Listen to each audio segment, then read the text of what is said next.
F की revision series में अभी लेक्चर 2 शुरू कर रहे हैं पोल्ट्री साइंस की रिवीजन का।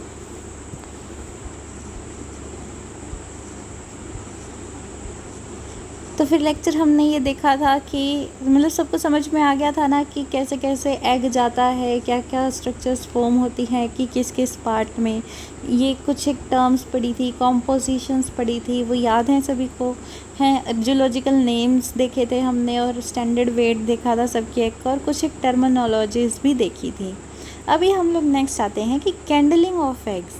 ये बहुत ही इम्पॉर्टेंट टॉपिक है। कैंडलिंग की जाती है एग्स की कुछ एक दिन बाद, मतलब कि लाइट में अंदर की तरफ देखा जाता है, लाइट जला के कि अंदर क्या सीन है, ठीक है। और ये 2 बारी किया जाता है। It's done twice by electric candler in a room. First candling and second candling. First candling is done on 7th day and second candling is done on 18th day. यानी कि 21 दिन में से पहली कैंडलिंग 7 दिन में। 7 दिन में तो ये पता चलेगा फर्टाइल है या इनफर्टाइल है, राइट।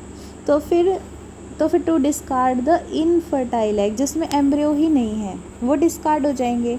वाइल सेकंड कैंडलिंग में पता चलेगा कि डेड है या जिंदा है, तो डेड इन शेल को डिस्कार्ड करेंगे, राइट।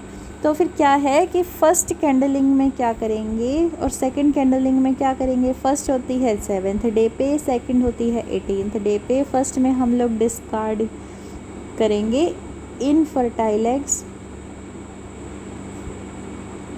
और दूसरे में हम लोग डिस्कार्ड करेंगे डेड इन शेल एग्स, ठीक है। अभी देखते हैं इनक्यूबेटर। इनक्यूबेटर जिसके अंदर इनक्यूबेट करके रखते हैं, ये 2 तरीके के होते हैं। एक स्मॉल कैपेसिटी का होता है, ठीक है, वो भी आगे 2 तरह का होता है, हॉट वाटर या फिर हॉट एयर, है ना। अभी दूसरा जो होता है वो कमर्शियली यूज़ आता है। सबसे पहला आता है कि जो नेचुरल है, नेचुरल ड्राफ्ट इनक्यूबेटर, है ना। यूजुअली ये स्मॉल कैपेसिटी का होता है। और दूसरा आता है फोर्स्ड। एक तो नेचुरल है, एक फोर्स्ड है दोनों ही ड्राफ्ट इनक्यूबेटर। अभी ये थोड़ा बड़ा होता होगा तो कैबिनेट टाइप, बड़ा थोड़ा कैबिनेट होता है ना, तो फिर ऐसे लगा लेते हैं कैबिनेट टाइप है। वो क्या है, फ्लेट टाइप है। ये यूज्ड होता है, कमर्शियल यूज़ है इसका, है ना। Now factors essential for proper incubation. अब प्रॉपर इंक्यूबेशन के लिए ये तो मतलब हर जगह ही रहता है ये क्वेश्चन। आप कोई भी क्वेश्चन दे आओ, क्वेश्चन पेपर दे आओ, ये क्वेश्चन आते ही आते हैं। जो फैक्टर्स इफेक्ट करते हैं इंक्यूबेशन को, वो है टेम्परेचर, ह्यूमिडिटी एंड वेंटिलेशन,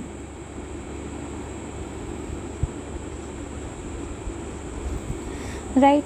तो सबसे पहला आ जाता है टेम्परेचर। टेम्परेचर कितना मेंटेन रहता है, पहले 18 डेज और लास्ट के 3 डेज डिफरेंट है, ठीक है। पहले 18 डेज टेम्परेचर रहेगा थोड़ा सा ज़्यादा, थोड़ी सी गर्मी ज़्यादा चाहिए होगी ना, तो 37.6 डिग्री सेल्सियस, वाइल उसके बाद चाहिए होगा 37.2 डिग्री सेल्सियस, राइट। अभी क्या आता है, during first 18 days of incubation 60% of relative humidity रहती है। ह्यूमिडिटी की अगर बात करें तो ये 6 है, तो ये 60%। उसके बाद ह्यूमिडिटी बढ़ ही जानी चाहिए क्योंकि ग्रोथ है, ठीक है। तो फिर उसके बाद जो रिलेटिव ह्यूमिडिटी है जस्ट 10% बढ़ा लो, 70%। इतना बात आई समझ में। Now the third most important factor which is responsible for proper incubation is ventilation। अभी वेंटिलेशन 2 तरीके से हो सकता है, ऑक्सीजन का लेवल कितना है और कार्बन डाइऑक्साइड का लेवल कितना है। इसका ऑप्टिमम लेवल जो रहना चाहिए वो रहना चाहिए ऑक्सीजन का 21%। याद करना आसान है, जो नॉर्मल एयर का है वही इसका रहना चाहिए 0.5%, जितना नॉर्मल एयर में होता है। लेकिन अगर 1% फॉल होता है ऑक्सीजन का 21% से, तो हैचेबिलिटी 5% गिरती है, ठीक है। लेकिन अगर 1% बढ़ता भी है तो भी हैचेबिलिटी 5% बढ़ेगी ही, ठीक है। लेकिन CO2 में बहुत ज़्यादा वो होता है कि अगर 1% राइज कर गया तो एम्ब्रियोनिक मोर्टेलिटी बढ़ जाएगी। लेकिन अगर ये 5% से ज़्यादा मतलब कि राइज कर गया तो सारे के सारे एम्ब्रियो डेड हैं, हैचेबिलिटी 0 हो जाती है। फिर समझ में आया? ऑक्सीजन का 1% बढ़ा तो 5% हैचेबिलिटी का बढ़ जाएगा। अगर 1% घटा तो 5% घट जाएगा। भाई इसमें है अगर 1% बढ़ा तो मोर्टेलिटी तो आएगी, लेकिन अगर 5% अगर बढ़ गया तो 0% हैचेबिलिटी है। इतनी बात आई सभी को समझ में कि 3 ही फैक्टर होते हैं, temperature, humidity and ventilation. Temperature याद करना बहुत आसान है, दैट इज़ 37 तो याद ही रह जाता है। 0.6 का फैक्टर याद रखना है, 37.2 दूसरे का है। फिर 6 से याद आता है कि 60%, दूसरे की ह्यूमिडिटी ज़्यादा ही होगी 70%। फिर वेंटिलेशन की अगर हम बात करें तो 21% ऑक्सीजन और 0.5% CO2 रहता है ना। और 1% फॉल होने से 5%, ये 5-5 का फैक्टर चल रहा है, राइट। तो अभी नेक्स्ट चीज़ आती है कि पोजीशन क्या रहती है एग की इंक्यूबेटर में with respect to setter and hatcher tray. अभी सेटर सबसे पहले जो 18 डेज रखा जाता है इंक्यूबेशन में उसे कहते हैं सेटर। उसके बाद हैच होने वाला टाइम आ जाता है तो हैचर। तो सबसे पहले रखा जाता है अपराइट पोजीशन में, जिसमें ब्रॉड एंड अप रहता है, ये रहता है, ठीक है, ये सेटर में रहती है। वाइल हॉरिजॉन्टल पोजीशन में रखा जाता है हैचर में। समझ में आई? Position of egg in the incubator, पहले तो ऐसे रखे जाएंगे उल्टे, बाद में हैचिंग के टाइम पे हॉरिजॉन्टल पोजीशन में रखे जाएंगे। अभी टर्निंग 45 डिग्रीज पे होती रहती है, ठीक है। अभी इसका ऑब्जेक्टिव क्या है कि एम्ब्रियो स्टिक ना कर जाए शेल मेम्ब्रेन पे, वो घूमता रहेगा 45 डिग्रीज पे, तो ठीक है ना। At least 8 times in a day during first 18 days of incubation. पहले 18 दिन में 8 बार ऐसी टर्निंग करते रहना है, एटलीस्ट है 45 डिग्री पे उसको घुमाते रहना है कि मतलब वो जो उसके साथ में रोटेटर्स लगे होते हैं ना ट्रे के, ऐसे होता है, बीच में ट्रे होती है ना, उस पे एग्स होते हैं और ये रोटेट कराता रहता है। तो यहाँ से ऊपर हो जाएगा थोड़ा 45 डिग्री पे, फिर 90 डिग्री, ऐसे चलता रहता है, ठीक है। इसको घुमाते रहना चाहिए। यहाँ तक बात आई समझ में सभी को? आज हमने अभी तक क्या क्या पढ़ लिया कि कैंडलिंग पढ़ ली पहले 7 दिन पे देखने के लिए कि डेड इन शेल है या इनफर्टाइल एग है, सेकंड बार, ठीक है। फिर उसके बाद इंक्यूबेटर के टाइप्स पढ़े, नेचुरल या फिर फोर्स ड्राफ्ट, ठीक है। और फिर उसके बाद एसेंशियल फैक्टर्स पढ़े, that is temperature, humidity, ventilation. और फिर उसके बाद पोजीशंस पढ़ी हैं कि एग की, और टर्निंग कितनी बार करनी है, कौन से एंगल पे करनी है। आ रही है मेरी बात समझ में, है ना। अभी नेक्स्ट आता है एग और उसकी प्रॉपर्टीज़। सीधा होग यूनिट ना हर बुक में दे रखा है, पता नहीं क्यों, लेकिन हर एक यूनिट बुक में दे ही रखा है कि होग यूनिट किसके लिए होता है, होग यूनिट किसके लिए होता है, क्योंकि अलग सा है ना। योग इंडेक्स को तुम देख के बता दोगे कि योग क्वालिटी के लिए है। एग शेप इंडेक्स बता दोगे कि एग का शेप मेजर करते हैं, शेल स्ट्रेंथ मेजर करने, या फिर स्पेसिफिक ग्रेविटी, एक मतलब कि एक ऐसे फैक्टर है जो देख के तुक्के मारे जा सकते हैं, लेकिन होग यूनिट का तुक्का नहीं मारा जा सकता ना। समझ में आ रही है बात? तो होग यूनिट एल्ब्यूमिन क्वालिटीज़ मेजर करता है इन टर्म्स ऑफ होग यूनिट। उसमें भी क्या मेजर करेगा, जैसे एग है ये एल्ब्यूमिन है, ठीक है, और इसमें आ जाता है बीच में योक आ जाता है, ठीक है। तो फिर इसका हाइट मेजर करता है, इसका हाइट कितना है, ठीक है। होग यूनिट से लगा सकते हो, H for height, H for hog unit. Now next is yolk index. Yolk index से योक की क्वालिटी मेजर होगी योक इंडेक्स के फॉर्म में।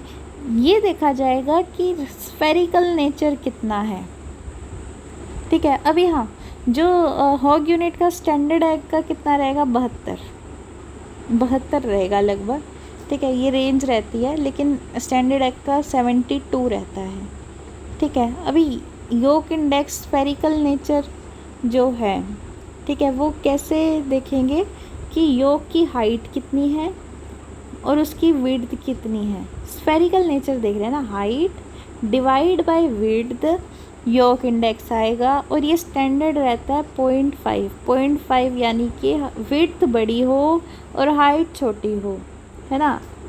एग योक इस तरह से हो, ठीक है, ये स्टैंडर्ड रहता है कि विड्थ बड़ी है हाइट छोटी है, तभी तो 0.5 आएगा।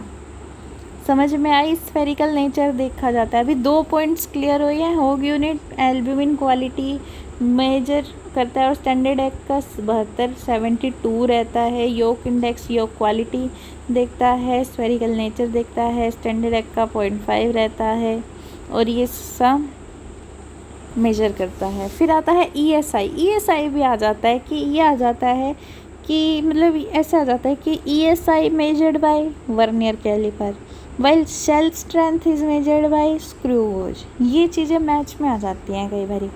ESI जो है egg shape index, maximum width कितनी है एग की, ठीक है, विड्थ कितनी है अपॉन में लेंथ कितनी है इनटू में 100 परसेंटेज है ये, ठीक है, ये परसेंटेज है। ये हाइट डिवाइड बाय वेट, इसका कोई ऐसा यूनिट नहीं रहेगा, ये परसेंट में भी नहीं है, ठीक है। अभी ESI फॉर चिकन कितना रहता है 74, डक का 72, क्वेल का 78। वही यस, चिकन का 74 है, डक का कम रहेगा, है ना, और उसका ज़्यादा रहेगा क्वेल का। इंटरप्रिटेशन क्या है, मोर राउंडेड एग, अगर हाई वैल्यू ऑफ ESI है तो मतलब ज़्यादा राउंडेड एग है। अगर लोअर वैल्यू है तो मोर इलोंगेटेड है। लोअर वैल्यू कब आएगी, जब हाइट ज़्यादा आएगी, हाइट ज़्यादा आएगी यानी कि इलोंगेटेड है ना। अभी हाई वैल्यू कब है कि विड्थ ज़्यादा है, तो फिर ये राउंडेड है। समझ में आई। हाई वैल्यू में राउंडेड है और लोअर वैल्यू में इलोंगेटेड है, ठीक है। मैक्सिमम विड्थ अपॉन में मैक्सिमम लेंथ इनटू में 100 इसका फॉर्मूला रहता है। फिर आता है एग की शेल स्ट्रेंथ को देखने के लिए, ये डायरेक्टली प्रोपोर्शनल होती है थिकनेस के, इसको हम देखते हैं स्क्रू गेज से। इसका स्टैंडर्ड थिकनेस ही होता है कि शेल का क्या थिकनेस रहता है, ठीक है। फिर आता है स्पेसिफिक ग्रेविटी। स्पेसिफिक ग्रेविटी थोड़ी सी ज़्यादा रहती है बस पानी से, 1.060 से 1.090 रहती है। ब्राइन फ्लोटेशन टेक्नोलॉजी, राइट, ये कई बार पूछा जाता है, ठीक है। जितनी ज़्यादा स्पेसिफिक ग्रेविटी होगी शेल उतना ज़्यादा थिक होगा। आई बात समझ में। पहले तो देख लिए थे होग यूनिट, योक इंडेक्स, अब ESI देख लिया था वर्नियर कैलिपर से, शेल स्ट्रेंथ स्क्रू गेज से ये थिकनेस मेजर करता है, ये परसेंटेज है विड्थ अपॉन में लेंथ की।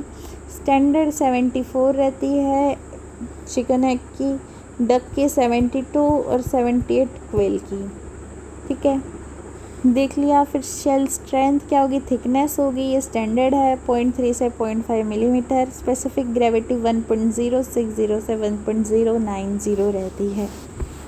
यहाँ तक बात आई समझ में। इससे आगे करेंगे नेक्स्ट लेक्चर में।